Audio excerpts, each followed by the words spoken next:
Bonjour à toutes et tous, bienvenue sur ma chaîne. Aujourd'hui je vais vous présenter ce que j'ai écrit à l'occasion du premier quartier du 12 mai prochain, dont le titre est Ivresse spirituelle. Alors je vais commencer par l'aspect avec Uranus, Mercure et le Soleil, dont Mercure est en sextile avec la Lune noire apogée. Donc, pour moi, c'est une manière inconventionnelle d'exprimer sa différence, sa personnalité, son individualité. Uranus étant là pour bien mettre en évidence ce qui est différent. Le Soleil influence Mercure qui est en quelque sorte sous l'emprise du Soleil. L'être exprime sa singularité égotique tout en ayant conscience de ne pas faire la majorité, mais il brille justement par celle-ci, par le fait qu'il ne fait pas la majorité. C'est ce qu'il met en évidence et c'est ce qui le rend heureux, entre guillemets. Nous devrions nous montrer plus engagés que d'habitude et à vouloir développer une forte personnalité indépendante, à la pensée libre, aventureuse, expérimentatrice et centrée sur ses concepts, son besoin de dépassement. Besoin de concentrer son énergie sur des sujets capables de modifier de manière tangible l'existence, la sienne et pourquoi pas celle des autres. C'est le temps où on brille par son indépendance d'esprit et physique et probablement matérielle et financière. On arbore une attitude de vainqueur, une certaine fierté, une abondance généreuse et riche d'expérience. Ensuite, nous avons l'aspect Vénus sextile à la Lune noire apogée et en conjonction avec Uranus. Donc Vénus est maître du Taureau, là où se trouvent Uranus, Mercure et le Soleil pour ce premier quartier du 12 mai. Ici, donc Vénus, elle est en Bélier, face à son autre domicile, la Balance. Il se trouve que Vénus en Bélier est moins forte, elle est en exil. C'est quelque chose qui a été semé. Alors, entre parenthèses, cette semence, ça peut être une idée, un acte, une attitude, un contact, une lettre, un mot, une compréhension, une explication, un raisonnement, une communication, un sentiment, une technique, un projet à développer, un rapprochement vers quelque chose, quelqu'un qui nous intéresse, et etc., etc. Donc, fermez la parenthèse. C'est en tout cas le tout petit début d'une nouveauté. Le démarrage est d'autant plus marqué puisque Vénus est en conjonction d'Uranus. Elle-même, donc Uranus, est en sextile avec la Lune noire apogée. Nous avons donc réellement initié quelque chose de nouveau, pas forcément de manière consciente et lucide d'ailleurs, parce que c'est justement une des qualités de la Lune noire, c'est de nous rendre lucides tout en exigeant de nous des actes tangibles, des prises de conscience importantes. Elle initie le dépassement de quelque chose qui gêne dans notre évolution. Et je pense que nous pourrions bien avoir à chercher et trouver, à nous accorder avec des notions ou concepts en dehors d'une communauté de cœur, quelle qu'elle soit, donc famille, amis, partenaires, etc., pour nous tourner vers des valeurs plus ouvertes, plus essentielles, des valeurs qui vont résonner pour nous d'une façon plus intimement essentielle, en lien direct avec notre cœur, ce qui nous procure du bien-être ou un mieux-être. C'est peut-être une occasion pour nous de nous démarquer, donc en regard à Uranus, de faire bouger les choses en notre faveur, donc en regard à la conjonction de Vénus, en adoptant deux DE ou une nouvelle manière de penser, de faire, de communiquer, de nous montrer, donc entre parenthèses Uranus en Taureau et la conjonction avec Mercure, fermez la parenthèse, par rapport à ce que nous étions, à ce que nous faisions avant. Donc, entre parenthèses, c'est en regard au carré avec la queue du dragon, Saturne rétrograde et Pluton rétrograde. Je ferme la parenthèse. D'un autre côté, Vénus est activée par Mars, donc Vénus, entre parenthèses, Vénus étant le résultat des deux sextiles, donc un avec la lune noire apogée et l'autre avec Mars. Et voilà, ça c'était juste pour rappel. Donc je ferme la parenthèse. Mars actualise, dynamise, stratégise la volonté vers le but recherché.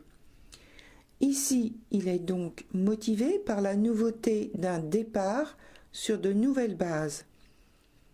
Nous devons toutefois tenir compte des anciennes méthodes et enseignements que nous avons eus. Entre parenthèses, Mars est opposé à Jupiter rétrograde. Fermez la parenthèse. Et les adopter, ou nous adapter, les adapter, donc les anciennes méthodes et nouveaux enseignements, les adapter, ou nous adapter au changement par des actes, donc entre parenthèses, le signe de feu, donc Sagittaire, et donc en regard avec le signe de feu, et en regard avec l'aspect mutable, Fermez la parenthèse. Dans le cas d'une opposition, il y a à voir une sorte d'épreuve, de confrontation à quelqu'un, à soi-même, le fait de dépasser un blocage. C'est au départ une volonté intérieure que l'on souhaite extérioriser. La lune noire trigone à Mars, c'est effectivement la vision d'une possibilité d'accomplir ou d'actualiser un mouvement, une idée, qui sera source de bien-être ou de mieux-être dans un proche avenir. Chiron demi-sextile à lune noire apogée et Chiron carré à Mars. Il y a pour moi une idée de quête et de conquête pour obtenir et faire aboutir quelque chose. Celle-ci devrait d'une certaine façon se faire plutôt subtilement, pratiquement inaperçue. C'est une question d'évitement par le langage, entre parenthèses corporel ou verbal,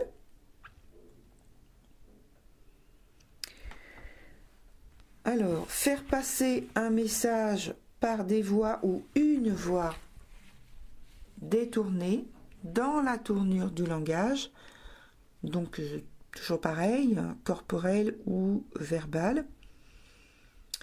Alors ici, je détaille chaque élément. Donc Jupiter rétrograde, qui est enseignement, foi, confiance, engagement social, idéal, car lié à la foi religieuse, donc immatérielle. Loi et code, donc notamment l'assurance, des choses comme ça. Règles sociales, bienséance et mondanité, générosité, l'étranger. Maison 10, ce que l'on montre publiquement, ce que l'on veut incarner et prioriser, ce qu'on est en train de transformer en nous actuellement, puisque Jupiter est rétrograde dans cette maison. La rétrogradation en elle-même, on se sert de notre bagage social et culturel pour s'intégrer et gagner en autonomie. On veut devenir ou s'adapter à de nouvelles circonstances.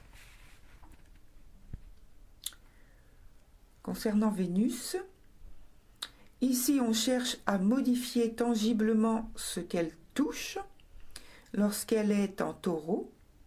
Rappelons que cet effet est moindre en Bélier, donc à cause de l'exil. Et là, il faut se référer à son rôle donc lorsqu'elle est en Balance. Donc je ferme la parenthèse. Donc, elle, donc Vénus, est proche d'un de ces signes en maîtrise dans lequel elle sera le 16 mai avant la pleine lune du 18 mai prochain, et donc elle est en exil à son autre domicile, la Balance. Nous devrions dès à présent commencer à utiliser quelques qualités ou talents de communication. Nous parviendrons probablement à dialoguer avec plus de flexibilité, d'écoute et de compréhension. Ensuite, nous pourrons, en Taureau, donner forme à cette nouvelle impulsion. En revenant sur ce que j'ai dit précédemment à propos des aspects Chiron, je pense que la communication en question est une forme d'évitement pour éviter ou atténuer une situation conflictuelle, un blocage, lever des barrières, quelques barrières qui empêchent la fluidité dans un échange relationnel. Concernant la Lune qui est en 3e point, nous avons la Lune en Lion. Ce n'est pas une planète mais un luminaire, tout le monde le sait. L'équivalent pour moi, juste pour donner une échelle de valeur sur les influences, donc l'équivalent pour moi des arcanes majeurs du tarot de Marseille, enfin du tarot. D'où un effet très important. Nous devrions avoir ici la possibilité de trouver dans nos forces instinctives les ou des caractéristiques solides afin de nous affirmer. À noter le carré au soleil, puisque c'est un premier quartier, qui souligne ce côté affirmation de soi, à procéder, et l'opposition à la lune noire apogée. La motivation devrait être, qu'elle soit intérieure ou extérieure, forte.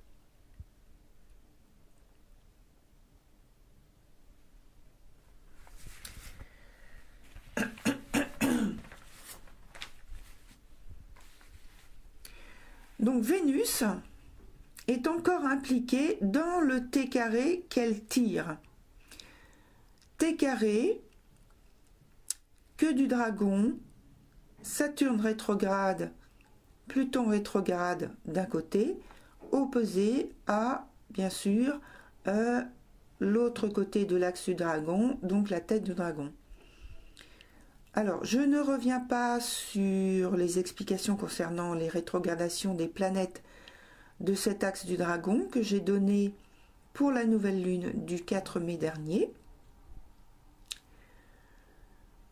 Les deux carrés sont donc tenus par Vénus, deux actions à mettre en œuvre, une en direction de la tête du dragon en Cancer qui parle d'intégration individuelle des valeurs importantes pour nous, une en direction de Saturne rétrograde, Pluton rétrograde et la queue du dragon.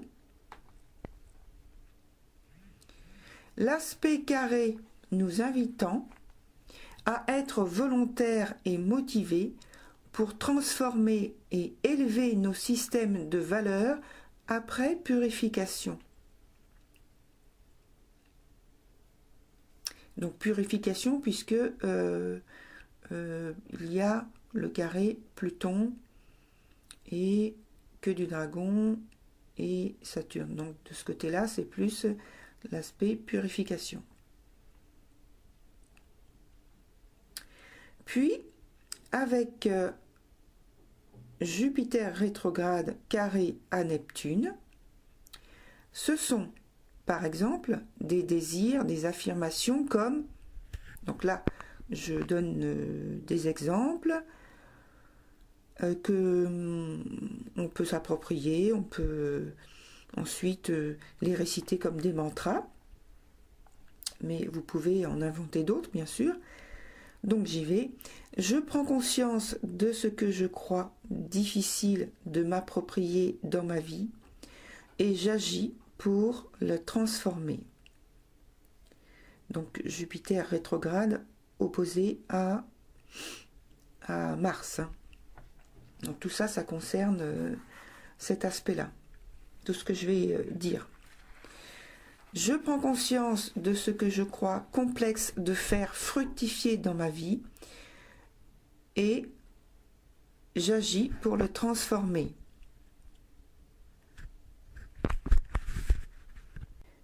Je prends conscience de ce que je veux contempler dans ma vie et j'agis pour la transformer.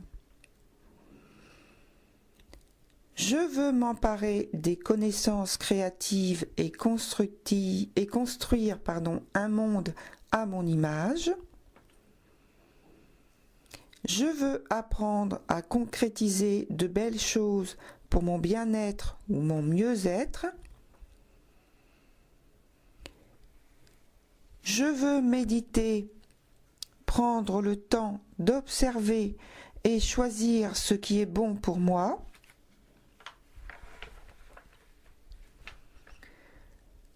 Je veux que mes émotions m'enseignent le chemin de ma réalisation.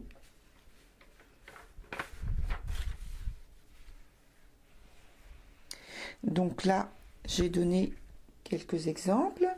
Et donc ça constitue tout ce que je veux matérialiser dans ma vie intime.